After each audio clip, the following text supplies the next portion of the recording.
வணக்கம். இன்றைக்கி நம்ம மாடி தோட்டத்தில் ஒரு சின்ன அறுவடை தான் பண்ண போகிறோம். இப்போ ஃபஸ்ட்டு முள்ளங்கி செடி பார்த்திங்கன்னா நிறைய இலைகள்லாம் சுருண்ட மாதிரி அதாவது மடங்கி மடங்கி இருந்தது. சில இலைகள்லாம் பார்த்தா ஓட்டையாக இருந்தது.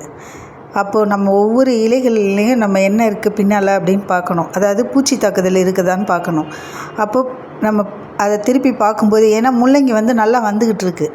முள்ளங்கி இப்போ கொஞ்சம் நல்லா வெளியில் தெரிஞ்சு நல்லா திரச்சியாக வந்துகிட்ருக்கு. இந்த டைமில் பூச்சி தாக்குதல் ஏற்படும். அப்போ நான் ஒவ்வொரு இலைகள்லேயும் அதை பின்னால் திருப்பி பார்க்கலாம் அப்படின்னு பார்க்கும்போது இலைப்புழு இருந்தது. இலைப்புழு இந்த பாருங்கள், இந்த புழு என்ன பண்ணும், அப்படியே எல்லா இலைகளையும் கடித்து ஓட்டையாக ஆக்கி சாப்பிட்ரும்.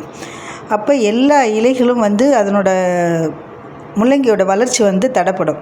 அப்போ நம்ம பார்த்துட்டு அதை என்னன்னு சொல்லி நம்ம எல்லாத்தையும் ரிமூவ் பண்ணி எடுத்துட்டோன்னா ஓரளவுக்கு பூச்சி தாக்குதல்லேருந்து பாதுகாக்க முடியும். அதே மாதிரி மற்ற செடிகளுக்கும் பரவுறதையும் பாதுகாக்க முடியும். இது ஒன்றுத்துலேருந்து இன்னொரு இதுக்கு போகும்போது அந்த செடியும் உங்களுக்கு இலைப்புழு தாக்குதல் ஏற்பட்டு அந்த செடியும் ஓட்டையாக ஆகும். நம்ம ஆரம்பத்திலேயே இலைகள்லாம் ஓட்டையாக இருந்ததுன்னா, அந்த ஒரு செடியில் எந்த செடியில் ஓட்டை இருக்கோ அந்த செடியில் இலைகளில் ஓட்டை இருந்ததுன்னா உடனே நம்ம அதில் இருக்க என்ன பூச்சி தாக்குதல் ஏற்படுத்திருக்கு அப்படின்னு சொல்லி பார்க்கணும். இதுவே காய்கறி செடிகளில், இப்போ கொடி வகை காய்கறிகள்லையும் இதே போல் உங்களுக்கு இலைகளுக்கு பின்னாலெல்லாம் இருக்கும் சில டைம். அப்போ பார்த்திங்கன்னா இது அந்த காயில் போய் ஓட்டை போட்டு உள்ளே போயிடும். அப்போ நமக்கு ஃபஸ்ட்டு பார்க்கும்போது தெரியாது. உள்ளே போய் காய்க்கு உள்ளே போயிடும். உள்ளே போயிட்டதுக்கப்புறம் பார்த்திங்கன்னா அந்த காயோட வளர்ச்சியும் நின்று போயிடும். நமக்கு நல்ல ஒரு நிறையா ஹார்வெஸ்ட் பண்ண முடியாது. அடுத்து பார்த்திங்கன்னா இது கீரை. இந்த கீரை பசலைக்கீரை. இன்றைக்கி நம்ம ஒரு பசலைக்கீரை கடையில் தான் பண்ண போகிறோம் வீட்டுக்கு. ஒரு 2 செடி இருக்குது நம்மக்கிட்ட. ஒன்று கொடி நல்லா படர்ந்து போய்கிட்டு இருக்கு.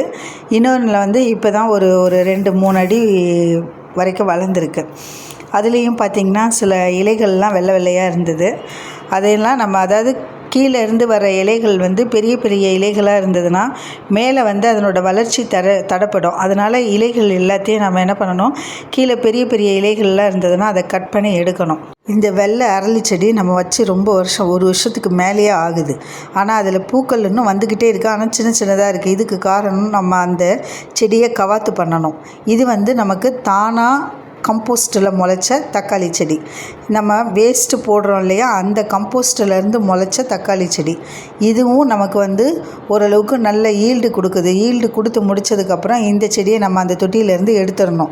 ஏன்னா அது கூட நெல்லிக்காய் செடி இருக்குது. அப்போ அதனோட வளர்ச்சி தடைப்படும். ஒரு தொட்டியில் ஒரு செடி தான் இருக்கணும். அப்படி 2 செடி இருக்கிறதா இருந்தால் அதுக்கேற்ற அளவுக்கு மண்ணும் அதுக்கேற்ற அளவுக்கு உரமும் நம்ம போட்டுக்கிட்டே இருக்கணும். அப்போ தான் 2 செடியும் ஓரளவுக்கு ஈக்குவலாக வளரும். இல்லைனா ஒரு செடி நல்லா வளரும், ஒரு செடி நல்லா வளராது. அதுபோல் தான் நம்ம இந்த மல்லிகை பூச்செடியை இதில் பாரிஜாதமும் சேர்ந்து இருந்தது. அப்போ பாரிஜாதம் நல்லா வளரவே இல்லை. மல்லி ஓரளவுக்கு நல்லா ஈல்டு கொடுத்தது நமக்கு. அப்போ பாரிஜாதத்தை அந்த தொட்டியிலேருந்து ரிமூவ் பண்ணி நான் வேறு ஒரு ட்ரம்மில் மாற்றினதுக்கப்புறம் இப்போ நிறைய மொட்டுக்கள் வைக்க ஆரம்பிச்சிருக்கு மல்லி.